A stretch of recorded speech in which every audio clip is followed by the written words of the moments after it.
जय श्री राम। जय जय श्री राम। श्री शिवाय नमस्तुभ्यम। इस मित्र लोक में यह मनुष्य शरीर दुखमय विषय भोग प्राप्त करने के लिए ही नहीं है। ये भोग तो विष्ठा भोजी शुकर कुकरादियों को भी मिलते हैं। इस शरीर से दिव्य तप ही करना चाहिए जिससे अंतकरण शुद्ध हो, क्योंकि इसी से अनंत ब्रह्मानंद की प्राप्ति होती है।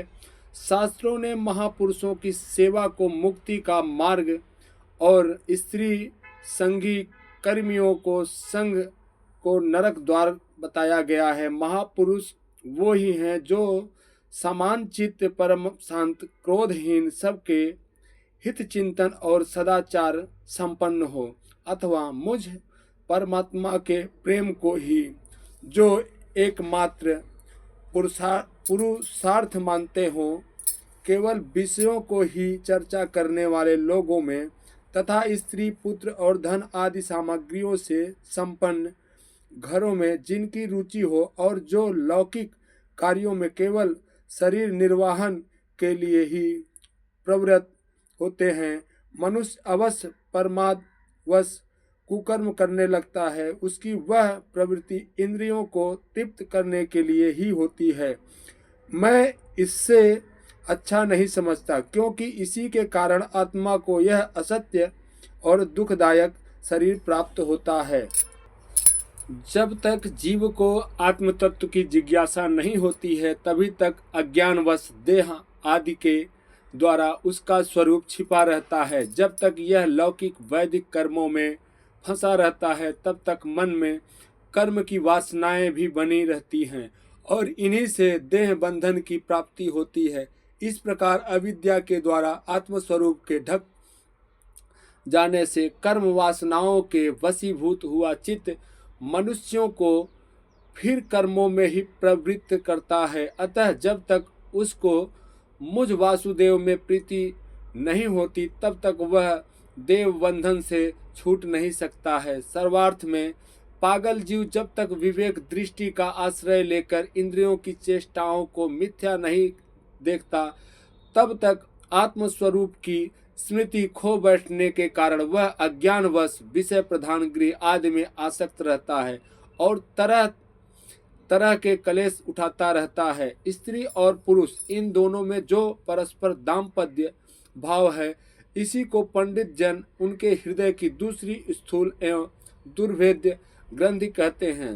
देहाभिमानी रूप एक एक सूक्ष्म ग्रंथि तो उनमें अलग अलग पहले से ही हैं। इसी के कारण जीवों को देह इंद्रियों का अतिरिक्त घर, खेत, पुत्र, स्वजन और धन आदि में भी और मेरेपन का मोह हो जाता है। जिस समय कर्म वासनाओं के कारण पड़ी हुई इसकी यह दृढ़ हृदय ग्रंथ ढीली हो जाती है, उसी समय यह दाम्पत्य भाव से निर्मित हो जाता है और संसार के हेतुभूत अहंकारों को त्याग कर सब प्रकार के बंधनों से मुक्त हो परम पद प्राप्त कर लेता है। पुत्रों, संसार सागर से पार होने में कुशल तथा धैर्य, उद्यम एवं सत्व गुण विशिष्ट पुरुष को चाहिए कि सबके आत्मा और गुरु स्वरूप मुझ भगवान में भक्ति भाव रखने से, मेरे परायण रहने से, तृष्णा के त्याग से, सुख दुख आदि द्वंद्वों को सहने से जीवों को सभी योनियों में दुख ही उठाना पड़ता है।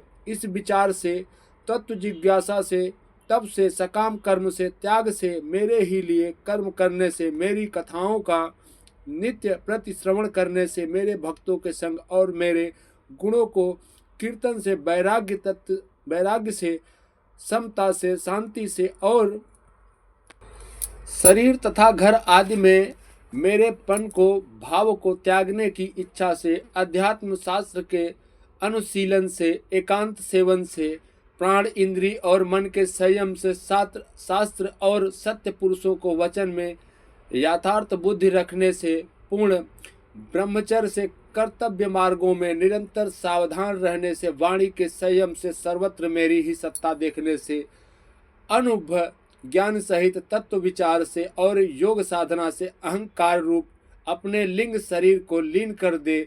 मनुष्य को चाहिए कि वह सावधान रहकर अविद्या ज्ञान को प्राप्त इस हृदय ग्रंथि रूप बंधन को शास्त्रों रीति से इन साधनों के द्वारा भली भांति काटे डाले, क्योंकि यही कर्म संस्कार के रहने का स्थान है। तदंतर साधना की परित्याग कर दें।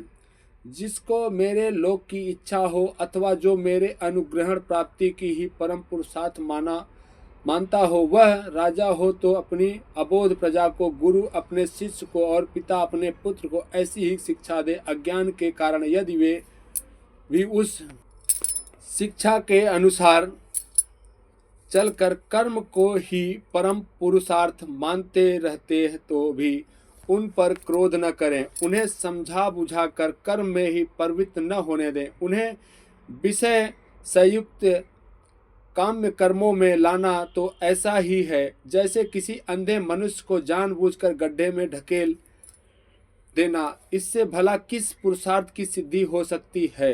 अपना सच्चा कल्याण किस बात में है, इसको लोग ही जानते हैं।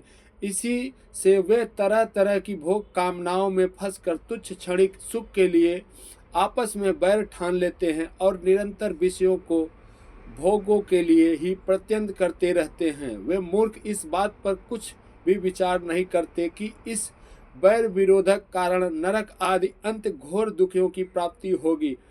गड्ढे में गिरने के लिए उल्टे रास्ते से जाते हुए मनुष्यों को जैसे आंख वाला पुरुष उधर नहीं जाने देता, वैसे ही अज्ञानी मनुष्य को अविद्या में फंसकर दुखों की ओर जाते देखकर कौन ऐसा दयालु और ज्ञानी पुरुष होगा जो जानबूझकर भी उसे उसी राह पर जाने देगा या जाने के लिए प्रेरणा करेगा। जो अपने प्रिय संबंधी को भगवती का उपदेश देकर मृत्यु की फांसी से नहीं छुड़ाता, वह गुरु गुरु नहीं है, स्वजन स्वजन नहीं है, पिता पिता नहीं है, माता माता नहीं है, इष्ट देव नहीं है और पति पति नहीं है। मेरे इस अवतार शरीर का रहस्य साधारण जनों को लिए बुद्धिगम्य नहीं है।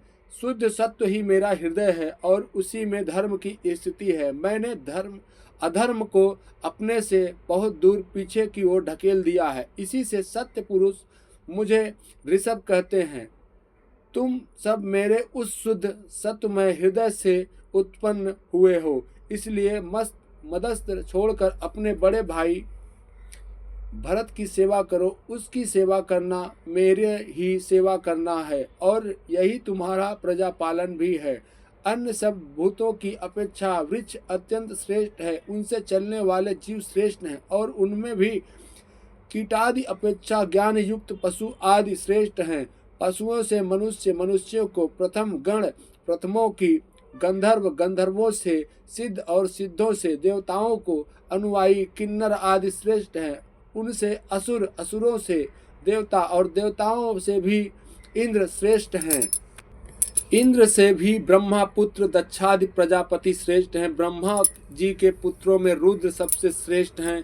वे ब्रह्मा जी से उत्पन्न हुए हैं, इसलिए ब्रह्मा जी उनसे श्रेष्ठ हैं। वे भी मुझसे उत्पन्न हैं और मेरी उपासना करते हैं, इसलिए मैं उनसे भी श्रेष्ठ हूँ। परंतु ब्रह्मा मुझसे भी श्रेष्ठ क्योंकि मैं उन्हें पूज्य मानता हूँ।